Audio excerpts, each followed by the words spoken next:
You're listening to Sipping on Some Crime podcast, hosted by Aaron. This podcast covers sensitive and triggering subjects, explicit language, and mature content which may not be suitable for children. As always, all parties are innocent until proven guilty.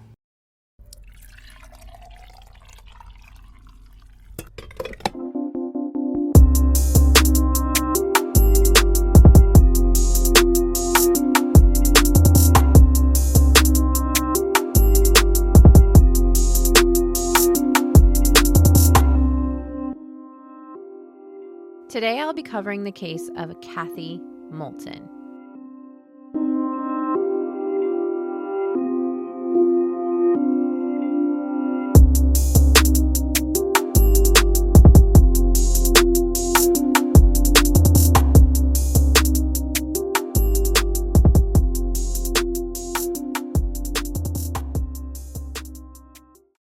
Cathy Moulton was just 16 years old in September 24th, 1971, when she suddenly vanished on a trip to a local store to pick up supplies for her evening plans in Portland, Maine. What happened? Where did she go? This is the longest unsolved missing person case in Maine, and 50 years later, her family is still seeking answers, and they aren't giving up anytime soon. Cathy Marie Moulton, born June 28, 1955, was the firstborn of 3 daughters. She had 2 younger sisters, Pamela and Kimberly. Her mother, Claire, was an emergency room nurse until she came home to raise Cathy's younger siblings. Her father, Lyman, who everyone called Roy, was a second-generation owner of a service center and car sales lot. Cathy had a family that made sure they ate dinner together every night at 6 p.m. She was close with her sisters and often spent her hours after school chatting with her mom. It seems like her family was very close and made an effort to spend as much time together as they could. Cathy was an intelligent girl who wrote poetry, loved to dance, made her own clothes, and was just the friendly girl next door. She would babysit kids in the neighborhood to earn money and also check in on her elderly neighbors. As Cathy got into her high school years, she began to become more and more independent and finding her own style and personality.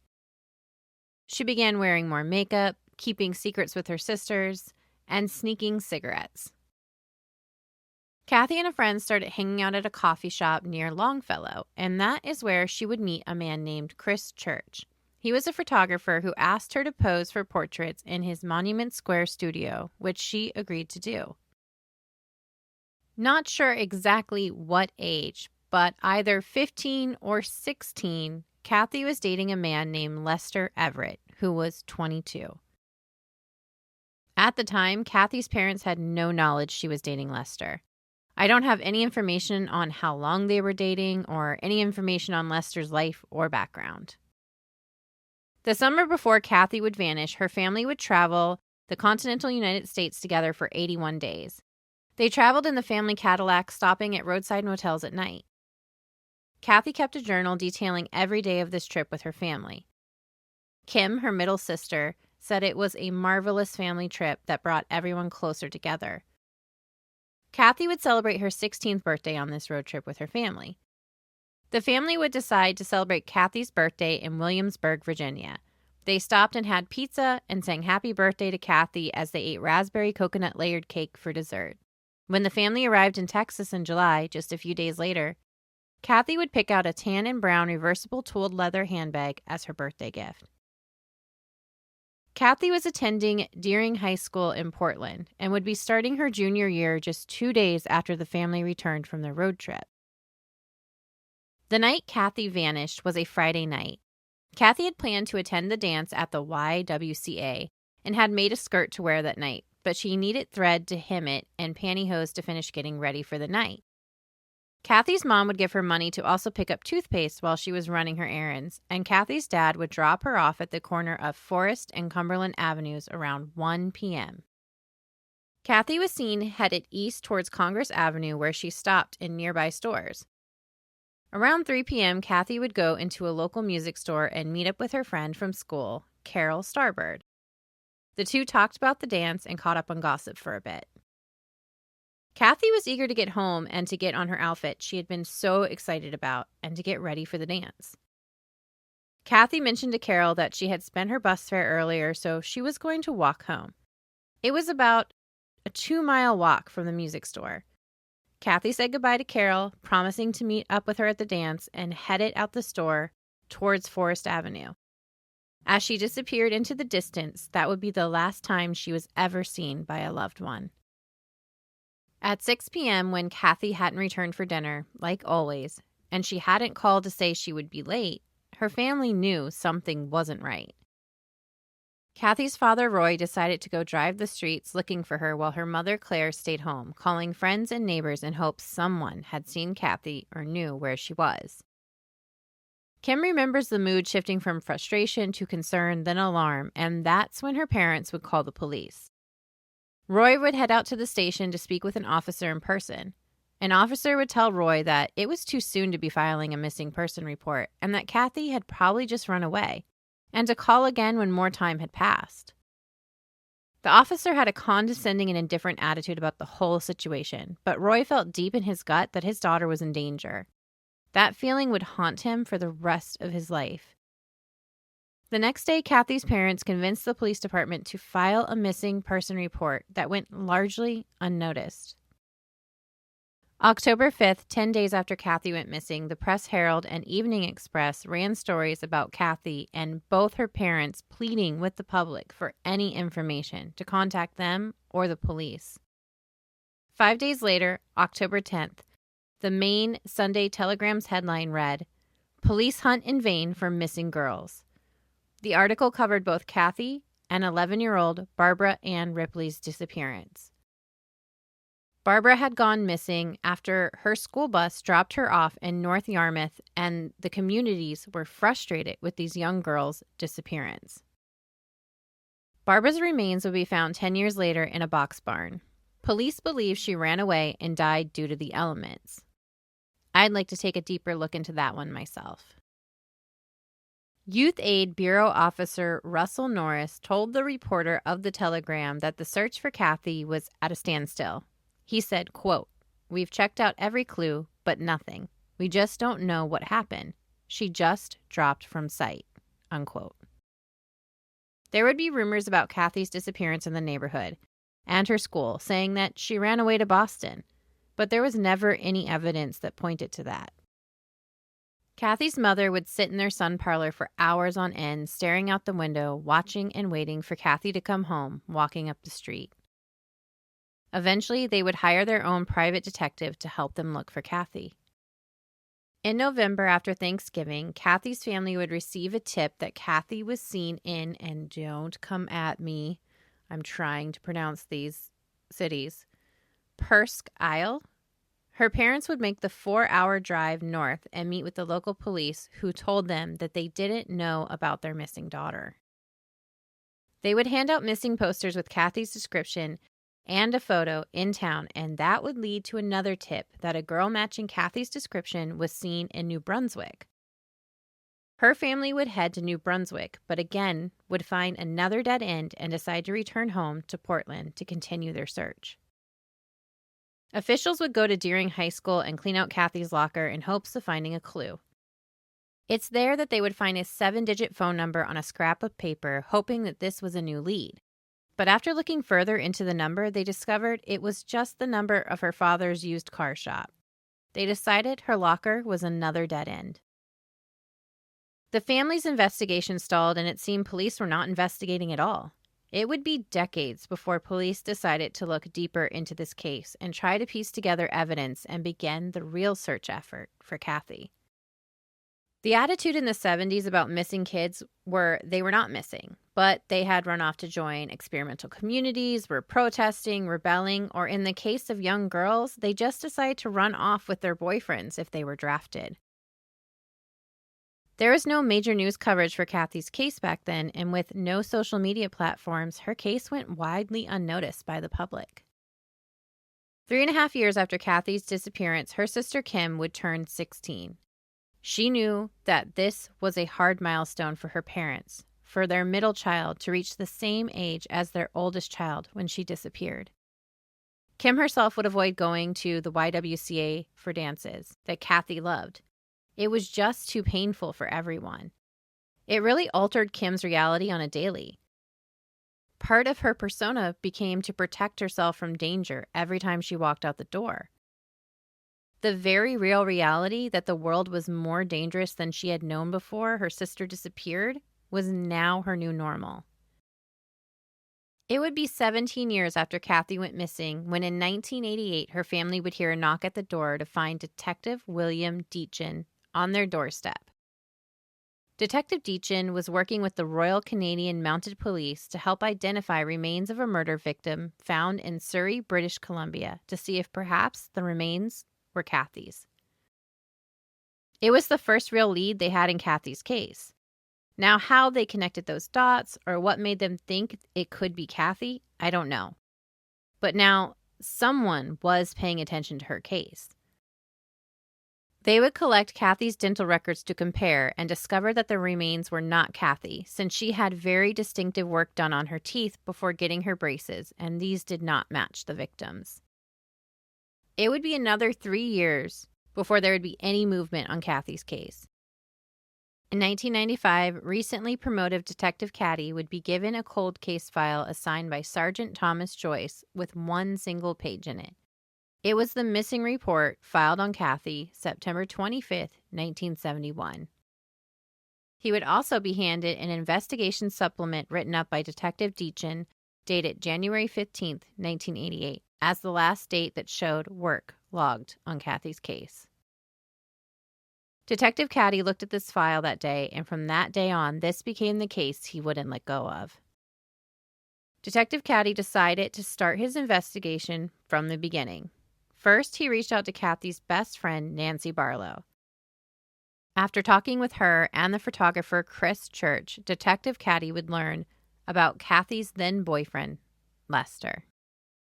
As he dug deeper into the day of Cathy's disappearance, they would find a witness that had come forward in November 1971 that said she saw Cathy getting into a blue car with two men on September 24th. Later on, Detective Cathy would find out that Lester had actually picked up a Canadian man in his late 20s and offered to drive him to Topeka Reservation outside of Perth Andover, north of Brunswick, the same day that Cathy was seen getting into that blue car.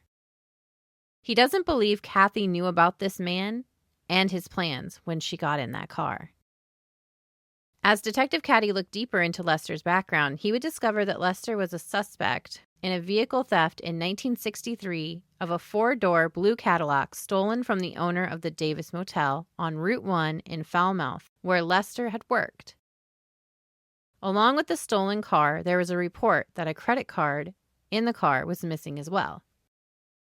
Miss Davis, the owner of the car and credit card, would receive a statement a month later from that stolen card with a charge at Dorsey's Garage in Fairfield for 4 tires. When Detective Cathy followed that trail, it led him to Don Logan, an employee of Dorsey Garage, who remembers seeing Cathy with 2 men when they came to purchase 4 tires for the Cadillac. He specifically remembers the man that he identified as the Canadian man Lester was traveling with, escorting Cathy to and from the bathroom with his hand resting on the back of Cathy's neck as if to control all of her movements. Detective Cathy would follow that lead to the reservation, where witnesses told him that they had seen Cathy on the reservation for a few days in September 1971 before they headed to McBride's farm in Mars Hill to harvest potatoes. A woman named Millie Augustine from New Brunswick, who was close to Cathy's age at the time, was in Mars Hill, and she said she saw Cathy there. Millie said that Cathy used her own name, but was afraid of the men on the farm. She cried a lot, and she wanted to go home. She said Cathy spent most of her time in the back seat of the Cadillac, where Millie's dad would bring her food to eat for dinner. Millie said one night Lester and Cathy left the farm alone. Lester would return without Cathy the next morning and tell Millie that he had dropped Cathy off at another camp. Detective Cathy was able to put together that Lester actually brought Cathy back to the reservation and left her with the man that they had traveled with. Lester then finished working the potato harvest and then headed south to pick oranges. Lester would never return to live in Maine and would die at 35 of cancer in 1986. Detective Cathy does believe that Lester did drop Cathy off with his travel companion in New Brunswick and that he never saw her again, nor knew what happened to her after that. Detective Cathy kept pushing to put the pieces together and try to figure out what happened to Cathy after she was dropped at New Brunswick. Detective Cathy and Sergeant Joyce would join forces with the FBI, U.S. Marshals, the RCMP, and the reservation police to help find and interview any witnesses. There were many who were reluctant to talk, but particularly the man who had been with Cathy in 1971. I don't know why they don't share his identity and continue just to refer to him as the Canadian Traveler. But that's where we are. In 1996, an investigative grand jury in Cumberland County looked into the now 25-year-old case, and the Canadian man who had been with Cathy was the main focus on that investigation. However, they didn't have enough evidence to charge him with anything. The Canadian Traveler refused to cooperate, but Detective Cathy and Sergeant Joyce together found enough evidence that they believe shows that Cathy died on the reservation sometime before Thanksgiving in 1971. They have heard rumors that her body is buried in the basement of the man's family home or near a trail in the area. However, there's not been enough evidence for them to get a warrant to search for her remains. This Canadian man, who has never been named and was never officially named a suspect, was offered immunity from prosecution if he would just provide investigators with any details about what happened to Cathy, but he refused to talk. This man still lives in Canada today and has served time in prison for rape and home invasion charges. In the summer of 1999, Detective Cathy would drive down to Cathy's parents' home and sit them down to explain to them what he had learned and what they believe happened to Cathy. Ray didn't want to believe it. He said, "I always want to keep my mind open. I'm going to hope you're wrong, and she's going to show up and come through that door." Her mother, Claire, told Detective Cathy that even after a quarter century, she still sits in that sunroom every day, watching and waiting for her daughter to come home. Cathy's family never stopped pushing for Cathy. They never stopped talking about her. In 2017, her father, Roy, died at 92 without the answers he so desperately searched for. And Claire is now in her early 90s and is a great-grandmother. She wasn't available for a recent interview with a journalist, but I personally believe she is still sitting in that sunroom, watching out the window, waiting for Cathy. And for as far as where the case is today, it's still open. There's no officially named suspects. They also continue to conceal the Canadian man's identity, which I find extremely frustrating, but I have to believe that they have a reason behind it. Detective Cathy welcomes Cathy's case being spoken about because every time her story is told, they seem to get some new information. Cathy's family said at this point they are not on a quest of justice. They don't have the fight and the heart left for that. They just want the answers. They have hope that eventually people will feel safe to come forward with the missing pieces they need. At this point, they know there are people out there with information. They know there's probably lots of people aware of what happened to Cathy. They are just afraid to speak up. They just want to bring her home to rest, to give her a proper burial. Cathy's family continues to keep the memory of Cathy alive in their life. They tell stories to their grandchildren and talk about what they did as kids together. Kim said that she knows some people find it more comfortable to bury that pain and not talk about it, but not them. They'll never stop talking about Cathy, and they'll never stop pushing for answers. You know, I always say we should tell these stories again and again, and Detective Cathy and her sister Kim say there's proof that it works. They continue to tell us that every time her story's told, they find another bit of information. So if you want to help in Cathy's case, in any case, then please keep telling their stories, share their posts, and continue to support the families looking for answers. As always, remember, when you see those missing and murdered posts, to share, like, and retweet. Every time we share a face, we get closer to solving a case. Until next time.